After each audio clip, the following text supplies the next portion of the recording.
Welcome back to Pathoos kitchens. നമ്മളിന്നിവിടെ ചെയ്യാൻ പോകുന്നത് പഞ്ഞി പോലത്തെ ചപ്പാത്തിയാണ്. അതും ഒട്ടും കുഴച്ച് നമ്മൾ ബുദ്ധിമുട്ടാതെ എളുപ്പം ചെയ്യാൻ പറ്റിയ ചപ്പാത്തി. ഒരാഴ്ച വരെയും കേടുകൂടാതിരിക്കുവേ. നമ്മൾ കടയിൽ നിന്നൊക്കെ ചപ്പാത്തി വാങ്ങുന്ന പോലെ തന്നെ ഒരാഴ്ച വരെയും കേടുകൂടാതിരിക്കുന്ന നല്ല സൂപ്പർ ചപ്പാത്തിയാണ്. അതിനു മുമ്പ് ഈ ചാനൽ ആദ്യമായി കാണുന്നവരാണെങ്കിൽ ഒന്ന് സബ്സ്ക്രൈബ് ചെയ്ത് സപ്പോർട്ട് ചെയ്യണേ. അതുകൂടാതെ ലൈക്ക് ചെയ്യുകയും ഷെയർ ചെയ്യുകയും ചെയ്യണേ. നിങ്ങളുടെ ഫാമിലി മെമ്പേഴ്സിനും ഫ്രണ്ട്സിനും ഒക്കെ ഷെയർ ചെയ്യണേ. അതിന് വേണ്ടി ഞാനൊരു ചരുവനെടുത്തു. അതിലേക്ക് ഈ ഒരു ഗ്ലാസ്സിന് 1.5 ഗ്ലാസ് വെള്ളം ഒഴിക്കുന്നുണ്ട്.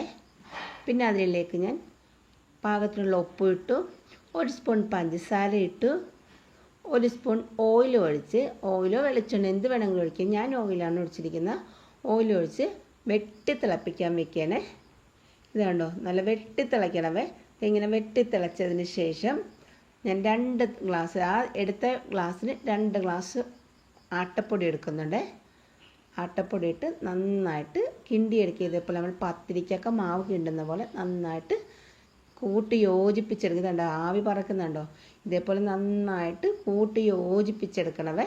പിന്നെ അതൊന്ന് ചെറുതായിട്ടൊന്ന് ചൂട് പോയതിന് ശേഷം ഒരു മിക്സിയുടെ ജാറിലേക്ക് ഇടുകയാണേ. മിക്സിയുടെ ജാറിലേക്ക് ഇട്ട് ഒന്ന് അടിച്ചടിച്ചെടുക്കുന്നുണ്ട് കേട്ടോ. നിർത്തി അടിക്കണം. ഇതേപോലെ ഒരുപാട് ഇടരുത്.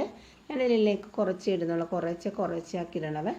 കുറച്ചാക്കിയിട്ട് 3 പ്രാവശ്യമായിട്ടാണ് ഞാനിത് അടിച്ച് തീർത്തത്. അതുകൊണ്ട് ഒന്ന് നിർത്തി ഇതേപോലെ നിർത്തി അടിക്കണം. ഒറ്റയടിക്ക് തന്നെ അടിക്കരുത്. നിർത്തി ഒന്ന് അടിച്ച് എടുക്കണവേ.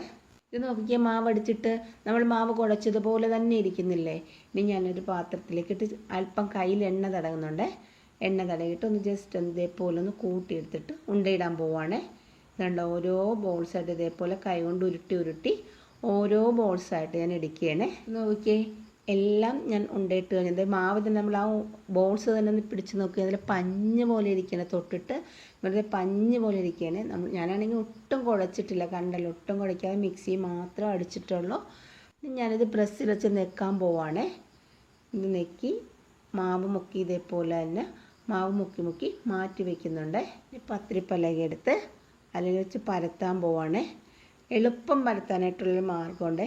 ഇത് നന്നായിട്ട് മാവ് അപ്പുറം ഇപ്പുറം നന്നായിട്ട് മാവ് മുക്കണം. നന്നായിട്ട് മാവ് മുക്കിയിട്ട് മാവ് തൂത്തിട്ട് ഒന്നിൻ്റെ പുറത്ത് ഒരെണ്ണം കൂടെ എടുത്ത് ഇതേപോലെ അടുക്കി വെച്ചിട്ട് 2 ചപ്പാത്തി ചേർത്തിട്ടാണ് ഞാൻ പരത്താൻ പോകുന്നത്. നന്നായിട്ട് മാവ് വേണം കേട്ടോ. നന്നായിട്ട് പൊടി മുക്കിയിട്ട് വേണം ചെയ്യാനായിട്ട്. നന്നായിട്ട് പൊടിയില്ലെങ്കിൽ പിടിച്ചിരിക്കും.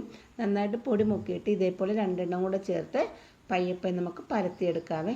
നല്ല വട്ടത്തിൽ കിട്ടിയതുണ്ട്. ഇതേപോലെ നന്നായിട്ട് പരത്തിയെടുത്ത് എന്നിട്ട് പയ്യെ ഇതേപോലെ പയ്യെ എടുക്കണം. 2 എണ്ണത്തിൽ നിന്നും വിടിയിച്ചെടുക്കണവേ. പെട്ടെന്ന് വിടിയിക്കാൻ നോക്കിയാൽ കീറിപ്പോവും. നമ്മൾ പയ്യെ ഇതേപോലെ വിടിയിച്ചെടുക്കണം. പ്രത്യേകം നന്നായിട്ട് പൊടി മുക്കിയിട്ട് വേണം ചെയ്യാനായിട്ട്. ഇതേപോലെ എല്ലാം ചെയ്തുകൊണ്ട് വരാവേ. എല്ലാ ചപ്പാത്തി ഞാൻ പരത്തിക്കഴിഞ്ഞ് പെട്ടെന്ന് തന്നെ കഴിഞ്ഞ് വെറും 5 മിനിറ്റ് എനിക്ക് എടുത്തുള്ളൂ ചപ്പാത്തി റെഡിയാക്കാൻ വേണ്ടി. എല്ലാം പരത്തി റെഡിയാക്കി വെച്ചു. ഇനി നമുക്ക് ചപ്പാത്തി വാട്ടാം. പാൻ അടുപ്പയിലേക്ക് വെച്ചു. നന്നായിട്ട് ചൂടായതിന് ശേഷം ഒരു ചപ്പാത്തി അതിലേക്ക് ഇടുകയാണ്. ഇതേപോലെ ചെറുതായിട്ട് കുമ്പളകൾ ഇങ്ങനെ പൊങ്ങി വരുന്നതായിട്ട് കാണാം നമുക്ക്. കണ്ടോ, ഇതേപോലെ വരുവേ. പിന്നെ മറിച്ചിടുകയാണ്. മറിച്ചിട്ട് കഴിയുമ്പോൾ പെട്ടെന്ന് തന്നെ ഇത് കണ്ടോ, പെട്ടെന്ന് തന്നെ പൊങ്ങി വരുന്നത് കണ്ടോ. നല്ല നന്നായിട്ട് കുഴഞ്ഞിട്ടുണ്ട്. പെട്ടെന്ന് തന്നെ പൊടി വേകുകയും ചെയ്തിട്ടുണ്ട്, നന്നായിട്ട് കുഴയുകയും ചെയ്തിട്ടുണ്ട്. അതുകൊണ്ട് പെട്ടെന്ന് തന്നെ ഇത് പൊങ്ങി വരുന്നത് കണ്ടോ. ഇതേപോലെ എല്ലാം നമുക്ക് ചെയ്തെടുക്കാവേ. ഇത് കണ്ടോ, എല്ലാം ചെയ്ത് കഴിഞ്ഞ് നോക്കിക്കേ. ചപ്പാത്തി നിങ്ങൾ നോക്കിക്കേ, നല്ല പഞ്ഞ് പോലെ ഇരിക്കുന്നുണ്ട്. ഞാൻ പിടിച്ചിട്ട് നിങ്ങൾക്ക് തന്നെ തോന്നില്ല. നല്ല പഞ്ഞ് പോലെ ഇരിപ്പുണ്ട് ഈ ചപ്പാത്തിയെ. എളുപ്പം ചെയ്യാം, ഒരു ബുദ്ധിമുട്ടില്ല. കുഴച്ച് ബുദ്ധിമുട്ടേണ്ട. ഏത് ജോലിക്ക് പോകുന്നവർക്കാണെങ്കിലും പെട്ടെന്ന് തന്നെ ചെയ്തെടുക്കാവുന്ന ഒരു ബ്രേക്ക്ഫാസ്റ്റാണ്. എല്ലാവരും ചെയ്ത് നോക്കണം. ചെയ്തിട്ട് അഭിപ്രായം പറയണം. കമൻറ്റ് ബോക്സിലൂടെ അറിയിക്കണം. ലൈക്ക് ചെയ്യണം, ഷെയർ ചെയ്യണം. ആദ്യമായിട്ട് കാണുന്നവരാണെങ്കിൽ സബ്സ്ക്രൈബ് ചെയ്ത് സപ്പോർട്ട് ചെയ്യണേ. ബൈ.